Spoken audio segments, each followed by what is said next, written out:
Hello everyone, welcome to kids area online. LSS എക്സാമിന് ഉച്ചയ്ക്ക് ശേഷം ഉണ്ടായിരുന്ന എക്സാം എങ്ങനെ ഉണ്ടായിരുന്നു? ഈസി ആയിരുന്നോ? എക്സാം നല്ലതുപോലെ എഴുതിയോ? ഓക്കെ, ആൻസേഴ്സ് ഒക്കെ അറിയണ്ടേ? നമുക്ക് നോക്കാം അല്ലേ? ആൻസേഴ്സ് നോക്കാം. അതിനു മുൻപ് 1-ാം ക്ലാസ് മുതൽ 5-ാം ക്ലാസ് വരെ പഠിക്കുന്ന കുട്ടികൾക്ക്, കേരള സ്റ്റേറ്റ് സിലബസിൽ പഠിക്കുന്ന കുട്ടികൾക്കാണ് കേട്ടോ കിഡ്സ് ഏരിയ ഓൺലൈൻ ട്യൂഷൻ നൽകുന്നുണ്ട്. ഇപ്പോൾ ആനുവൽ എക്സാം വരുവാണല്ലോ. ആനുവൽ എക്സാം പ്രിപ്പറേഷൻ ക്ലാസ് 1-ാം ക്ലാസ് മുതൽ 4-ാം ക്ലാസ് വരെ പഠിക്കുന്ന കുട്ടികൾക്ക് ആനുവൽ എക്സാം പ്രിപ്പറേഷൻ ക്ലാസ് നൽകുന്നുണ്ട്. വേഗത്തിൽ തന്നെ ജോയിൻ ചെയ്തോളൂ. ഓക്കെ, സൂമിൽ ലൈവ് ആയിട്ടാണ് ക്ലാസ് വരുന്നത്. LKG UKG classes kids area online നൽകുന്നുണ്ട്. റെഗുലർ ക്ലാസ്സസ് നൽകുന്നുണ്ട്. അതുപോലെ തന്നെ Malayalam, English, Hindi basic reading and writing ക്ലാസ്സസും നൽകുന്നുണ്ട്. എല്ലാ ക്ലാസ്സസും ലൈവായിട്ട് സൂമിലാണ് വരുന്നത്. റെക്കോർഡ് ക്ലാസ്സസും അവൈലബിൾ ആണ്. താല്പര്യമുള്ളവർ ഇവിടെ നൽകിയിട്ടുള്ള വാട്സ്ആപ്പ് നമ്പറിൽ വാട്സ്ആപ്പ് മെസ്സേജ് അയക്കാവുന്നതാണ്. നിങ്ങൾക്ക് റിപ്ലൈ നൽകുന്നത് 4:30 വരെ ആയിരിക്കും. ഇന്ന് റിപ്ലൈ കിട്ടിയില്ലെങ്കിൽ തൊട്ടടുത്ത ദിവസമായിരിക്കും റിപ്ലൈ കിട്ടുന്നുണ്ടാവുക. ഓക്കെ, LSS എക്സാം ഫെബ്രുവരി 2025 പരിസര പഠനം ഉച്ചയ്ക്ക് ശേഷം നടന്ന എക്സാമിന്റേതാണ്. ഒന്നാമത്തെ question: Indian super league football മത്സരത്തിൽ ജനുവരിയിൽ നടന്ന ആദ്യ മത്സരങ്ങളിൽ കേരളത്തിലെ കൊച്ചിയും ഒരു വേദിയായിരുന്നു. മറ്റു വേദികൾ ചുവടെ കൊടുക്കുന്നു. പട്ടിക പൂർത്തിയാക്കൂ. ശ്രീകണ്ഠീരവർ സ്റ്റേഡിയം ബാംഗ്ലൂരു, അത് ഏത് സംസ്ഥാനത്താണ്? കർണാടകയാണ് കേട്ടോ. ഇന്ദിരാഗാന്ധി അത്ലറ്റിക്സ് സ്റ്റേഡിയം ഗുവാഹത്തി, ആസാം, അവിടുത്തെ നൃത്തരൂപം ഏതാണ്? ആസാമിന്റെ നൃത്തരൂപം ബിഹു ആണ്. ഓക്കെ, അപ്പോൾ ഇവിടെ കർണാടക, ഇവിടെ ബിഹു. ബി ക്വസ്റ്റ്യൻ: താഴെ പറയുന്നവയിൽ അറബിക്കടലിനോട് ചേർന്ന് കിടക്കാത്ത സംസ്ഥാനം അല്ലാത്തത് ഏത്? ഈ സംസ്ഥാനം അല്ലാത്തത് ഏത് എന്നാണ് ചോദിക്കുക. താഴെ പറയുന്നവയിൽ അറബിക്കടലിനോട് ചേർന്ന് കിടക്കുന്ന സംസ്ഥാനം അല്ലാത്തത് ആന്ധ്രാപ്രദേശ്. ചുവന്ന മലയുടെ സംസ്ഥാനം എന്നറിയപ്പെടുന്നത് അരുണാചൽ പ്രദേശ് ആണ്. പടിഞ്ഞാറേ അറ്റത്തുള്ള ഇന്ത്യൻ സംസ്ഥാനം ഗുജറാത്ത് ആണ്. വൈകുന്നേരം സൂര്യൻ അഭിമുഖമായി നിൽക്കുന്ന കുട്ടിയുടെ ഇടത് കൈ ഭാഗം ഏത് ദിക്കിനെ സൂചിപ്പിക്കും? സൂര്യന് വൈകുന്നേരം ആകുമ്പോൾ വെസ്റ്റ് ആണ് വരിക, അപ്പോൾ വരുന്നത് സൗത്ത് ആണ് വരിക, തെക്ക് ഭാഗം. ഇതിൽ വരിക ഇവിടെ നൽകിയിട്ടുള്ള ചോദ്യം അനുസരിച്ച് നോർത്ത്, സൗത്ത്, വെസ്റ്റ്, ഈസ്റ്റ് അത് അടയാളപ്പെടുത്താനാണ്. സ്കൂൾ കെട്ടിടം ഇവിടെയുണ്ട്.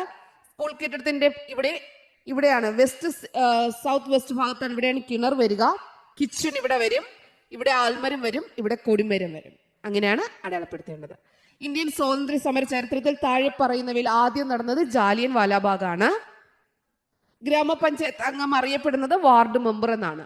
താഴെ പറയുന്നതിൽ സ്വാഭാവിക ആവാസ വ്യവസ്ഥയിൽ വരാത്തത് അക്വേറിയാണ്. ചുവടെ കൊടുത്തിട്ടുള്ളവയിൽ ശരിയായ പ്രസ്താവന ഏത് എന്നാണ് അടുത്ത ചോദ്യം. അടുത്തത്: ശരീരത്തിൽ മുറിവേൽക്കുമ്പോൾ ചെയ്യാൻ പാടില്ലാത്ത കാര്യം A ആണ്. മുറിവിൽ കട്ട പിടിച്ച രക്തം നീക്കം ചെയ്യണമെന്ന് പറയുന്നത് ചെയ്യാൻ പാടില്ലാത്ത കാര്യമാണ്. ചാക്യാർ പുരുഷവേഷവും നാങ്ങ്യാർ സ്ത്രീവേഷവും കെട്ടിയാടുന്ന കേരളത്തിന്റെ പരമ്പരാഗത നാടക അഭിനയ കലാരൂപം വരുന്നത് കൂടിയാട്ടമാണ്.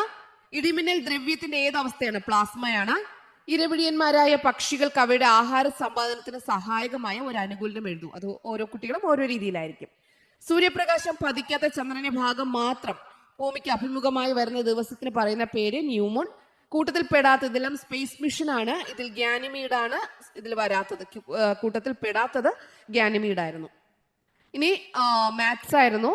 മാത്സിൽ വരുന്നത് ഇവിടെ ഫസ്റ്റ് ഒരു പൂന്തോട്ടം നൽകിയിട്ടുണ്ട്. അതിന്റെ ചുറ്റളവ് കാണാൻ വേണ്ടിയിട്ടായിരുന്നു. 3 മാർക്കാണ്. സ്റ്റെപ്പ് എഴുതിയാണ് ചെയ്യേണ്ടിയിരുന്നത്. അതിൽ വരുന്നത് 60 വരിക. ചുറ്റളവ് 60 വരിക. എത്ര കമ്പുകൾ നടണം എന്നതും 60 വരിക. ചുറ്റിലും വേലി കെട്ടാനുള്ള ചിലവിന് 100 രൂപ എങ്കിൽ ആകെ എത്ര രൂപ ചിലവാകും? അത് വരുന്നത് 60 × 100 6000 വരിക. ഇവിടെ മൂവന്തിപ്പാടം LP സ്കൂൾ കുട്ടികൾക്കായി 2 ദിവസത്തെ സഹവാസ ക്യാമ്പ് സംഘടിപ്പിച്ചു. ക്യാമ്പിന്റെ ഓരോ ദിവസത്തെയും ചിലവ് 1-ാം ദിവസവും 2-ാം ദിവസവും. ക്യാമ്പിന് എത്ര രൂപ ചിലവായി എന്നാണ് ഇവിടെ പറയുന്നത്. ചിലവ് വന്നിട്ടുള്ളത് 9162 ആണ്. അപ്പോൾ ക്യാമ്പിനായി പഞ്ചായത്ത് ഒരു കുട്ടിക്ക് 40 രൂപ നിരക്കിൽ സാമ്പത്തിക സഹായം. അപ്പോൾ 102 പേർ കുട്ടികൾ പഠിക്കുന്ന സ്കൂളിന് എത്ര രൂപയാണ് നൽകിയത്? 102 × 40 വരിക. അപ്പോൾ വരുന്ന 4080 കിട്ടുക. അല്ല, പഞ്ചായത്ത് നൽകിയ ധനസഹായം കൂടാതെ ക്യാമ്പസിനായി സ്കൂൾ എത്ര രൂപ ചെലവഴിച്ചു? ഇവിടെ കിട്ടിയ 9162 നിന്ന് ഇവിടെ കിട്ടിയ 4080 കുറയ്ക്കണം. അപ്പോൾ നമുക്ക് കിട്ടുന്ന ഉത്തരം എന്ന് പറയുന്നത് 5082 കിട്ടുക. ഇവിടെ ക്യാമ്പിലെ കുട്ടികൾക്കായി പൂർവ്വ വിദ്യാർത്ഥികൾ 825 രൂപയുടെ മധുര പലഹാരങ്ങൾ വിതരണം ചെയ്തു. 5 പേർ തുല്യമായി തുകയെടുത്തിട്ടാണ് ഇങ്ങനെ ചെയ്തതെങ്കിൽ അവരിൽ ഒരാൾക്ക് എത്ര രൂപ വീതം കിട്ടിയിട്ടുണ്ടാകും? അപ്പോൾ 825നെ 5 കൊണ്ട് ഡിവൈഡ് ചെയ്യുക. കിട്ടുന്നത് 165 ആണ് ഉത്തരം വരിക. ചിത്രത്തിൽ എത്ര സമചതുരങ്ങളുണ്ട്? 1, 2 3 4 5 6. സി ആണ് ഉത്തരം, 6 ആണ്.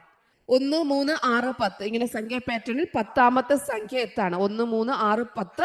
അത് കഴിഞ്ഞ് 15 21 28 36 45 55. 55 ആണ് ഉത്തരം. 17th question.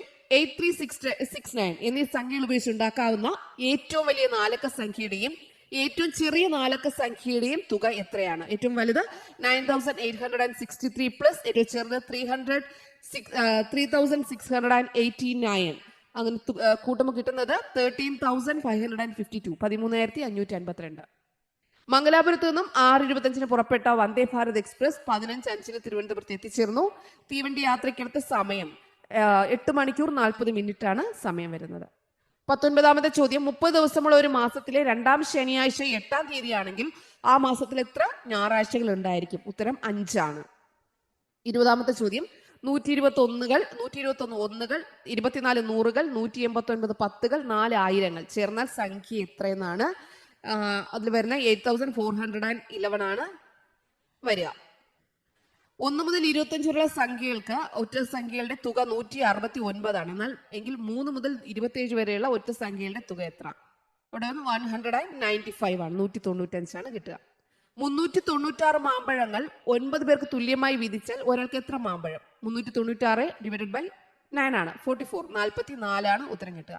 ചെറുതിൽ നിന്ന് വലുതിലേക്ക് എഴുതുക. ഇതിൽ ഏറ്റവും ചെറുത് വരുന്നത് 1/4, 1/3, 1/2, 3/4 അങ്ങനെയാണ് വരുന്നുണ്ടാവുക. രാജു ഒരു ദിവസവും 6000 മീറ്റർ ദൂരം നടക്കാറുണ്ട് എങ്കിൽ ഫെബ്രുവരി 1 മുതൽ 7 വരെയുള്ള ദിവസങ്ങളിൽ അയാൾ ആകെ എത്ര കിലോമീറ്റർ ദൂരം സഞ്ചരിക്കും? ഇപ്പൊ 7 × 6000 × 7 ആണ് വരുന്നത്, 42,000 കിലോമീറ്റർ ദൂരമാണ്. എത്ര കിലോമീറ്റർ ദൂരം സഞ്ചരിക്കുക? കിലോമീറ്ററിലാക്കിയാണ് എഴുതാനുള്ളത്.